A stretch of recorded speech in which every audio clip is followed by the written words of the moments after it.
May I now ask the Chairman of the IPCC, Dr. Pachauri, to give the presentation for the last element of this formal session. It's about the policy relevance of the IPCC and future challenges. No, why don't you come?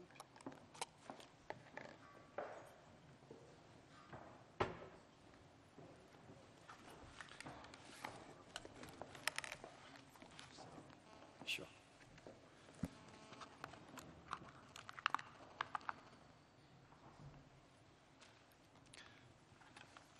Ralph, Renate, colleagues, I know you've had a wonderful time this afternoon, and I certainly wouldn't want to sully it by taking longer than I really should. I also know that the translators have limited time, and I'd request them to bear with us. I shall try to go through what I want to place before you as something that I hope will stimulate discussion in the next few days and hopefully also help in creating some solutions that would make the IPCC perhaps even more relevant in the future than it's been in the past. I think we've already spent a lot of time focusing on the future. For the past 8 or 9 months, we have been discussing what the future of the IPCC should be, what its activities and its plans should really cover. And I think in the Budapest plenary, a number of very vital decisions were taken. We've decided to go ahead with the 5th assessment report, which it was decided should be completed by 2014. We also came up with the sequence for preparation of the working group reports in a manner that would allow one to flow into the other and create a degree of coherence, which I think is extremely important. Earlier, we've also decided on how we might deal with new scenarios that would essentially be the basis of the 5th assessment report. Another extremely important decision that the panel has taken is to come up with a special report on renewable energy, and I think the timing is absolutely excellent. There is every reason to believe that the relevance of renewables is going to be enhanced enormously in the coming few years. Now, we are really poised at this moment, which is, if I may say so, a moment of glory for the IPCC, 20 years of remarkable record of service and activity, the grant of the Nobel Peace Prize, which was shared between Mr. Al Gore and the IPCC. And therefore, I think this should also be a moment of humility when we should see ourselves against the gigantic expectations that the world is obviously going to create and which we would have to meet in the coming future. And therefore, I think we should ask in a very humble manner how we might be able to serve global society better and more effectively. There are several questions that arise as a result to which I think we need answers. We know that the 5 or 6 year cycle for carrying out a comprehensive assessment, as we've been doing in the past, is in some sense sacrosanct, because this is inherent in the procedure, the manner in which we carry out a complete assessment, and I don't think one can really reduce that in any way, even though there may be demands, there may be expectations that we come up with updates from time to time.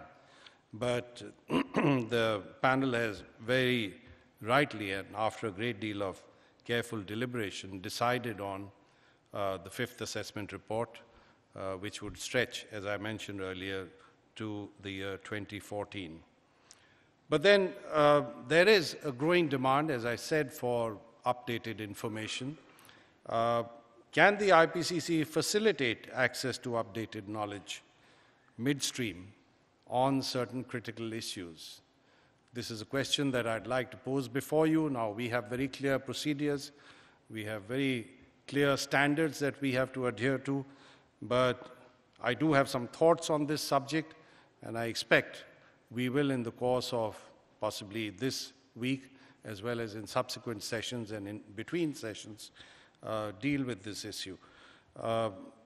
The Secretariat of the UN FCCC, as well as the government of Denmark, have personally talked to me on this issue because they feel there is new knowledge which is becoming available, and if we don't somehow provide access to it or facilitate access to it, then we may not be able to get the most out of the negotiations that are currently in hand. So this is a question which I'd like to leave you with, and I hope we can live up to expectations without in any way diluting the standards and the procedures that have been in place and have served us so well over the years. Now, of course, some answers will come from the task group that's dealing with the future of the IPCC, and I expect the new bureau that will take office will also come to grips with this question. This particular task group is in the process of distilling the very valuable comments that we've received from governments. And there was, as you would recall, a very rich discussion in the Budapest plenary session. I think all of that is going to be taken into account, and I hope what we get by way of a report from this task group will lead the panel to decide on a future that is very clear, which is consistent with the expectations of the audience that we're trying to serve, and which will do credit to the IPCC in the years ahead. We also have a task group on Secretariat, and I was listening to part of the discussion that took place in the earlier session, and I did pick up a sense that we should look at the possibility of change. We shouldn't shut our minds to change, because we, as Martin Parry said, are to some extent enlightened, what should I say, non-specialists, or the exact terminology that he used. But I think I would only say that if we are non-specialists, it's because we obviously are not involved in decision-making. We're not involved in policies. And therefore, it's important for us to get a little more sensitivity to what policies would involve. That would certainly help us enhance our own relevance as far as the work of the IPCC is concerned. Now, we would certainly need to deal with the challenges, let's say, that the Secretariat would have to face in the future.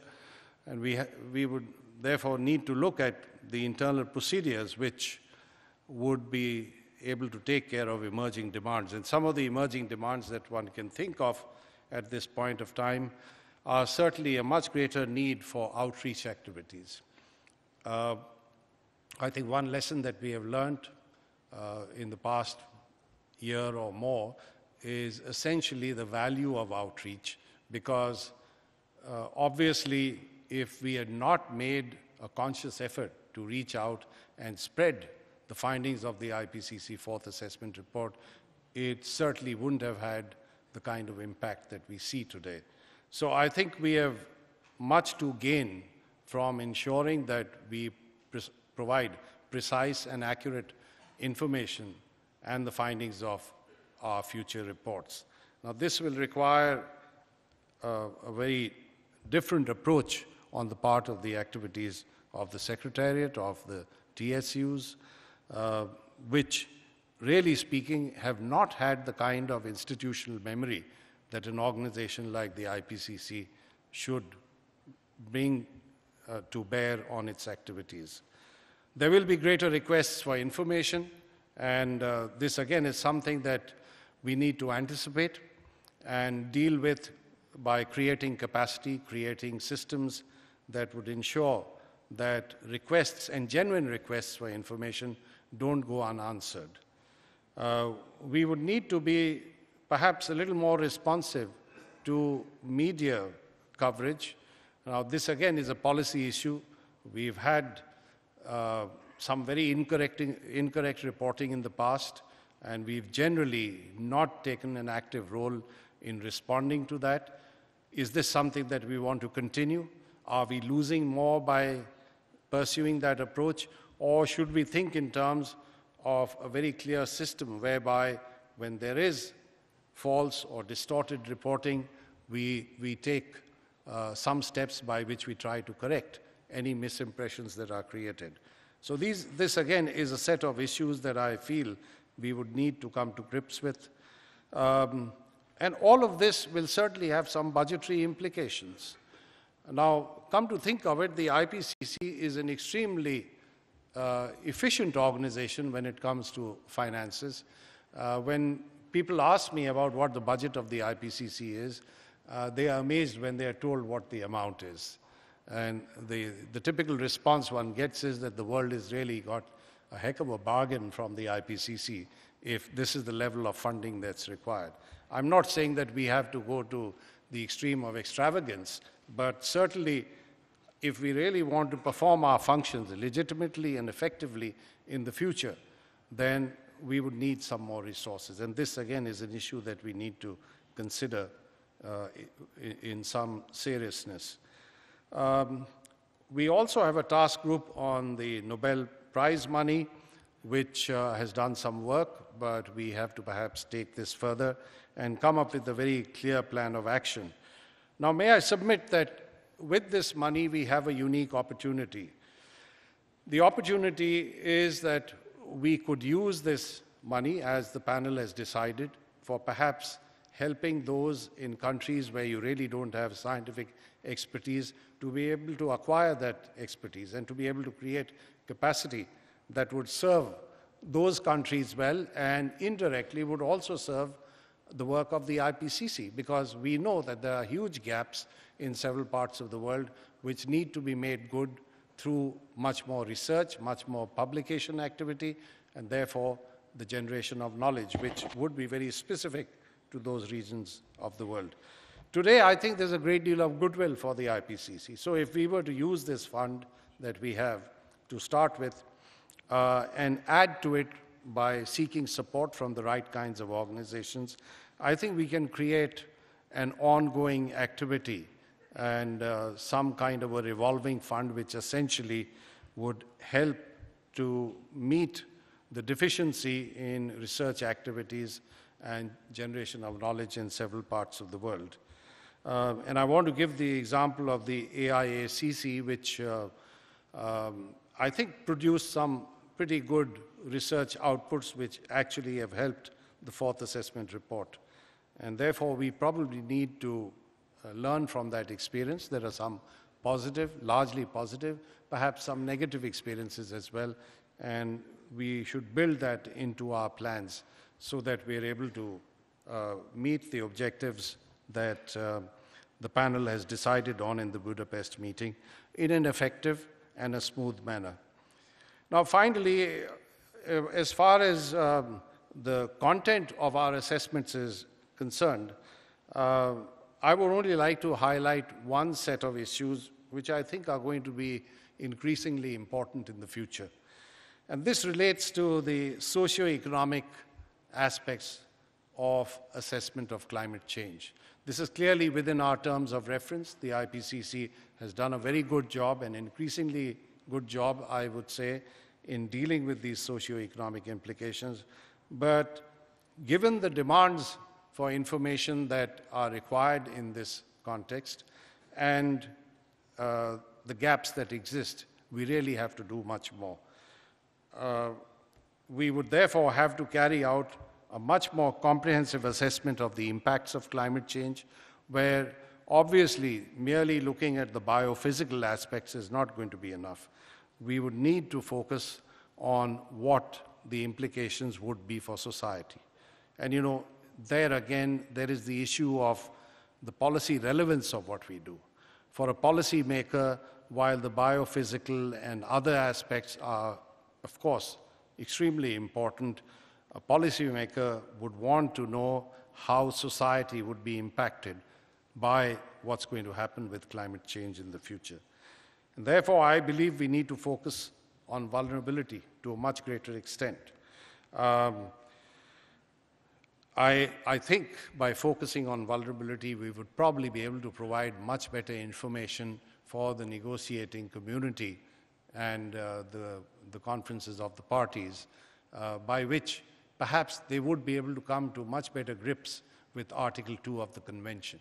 Because the borderline between vulnerability and dangerous is something which cannot be defined easily, and therefore if we were able to come up with a very clear assessment of those regions, those locations, and those communities in the world that are going to become increasingly vulnerable, and if we were to place some clarity in terms of the extent of that vulnerability, then I think it would certainly help in defining what would represent a dangerous level of anthropogenic interference with the climate system. And here, let me go to the final part of what I would like to suggest. I think the work of Nick Stern has clearly highlighted the importance of the economics of climate change. And we heard Jim Bruce earlier tell us about what happened in the second assessment report, where we were able to mobilize some outstanding economists. But I really think we need to carry that effort much further. And I believe that has to be built into the outline, the scoping of the reports that we're going to produce in the future, because again, in the absence of robust economic content in our reports, we would be falling short in terms of policy relevance of what we're trying to do. So what I would say is that we have a number of challenges ahead, and given the fact that the IPCC has always risen to the occasion, and also given the fact that we would have to deal with much larger expectations in the future, we really have a great deal to do, and I'm sure we'll succeed. Thank you very much.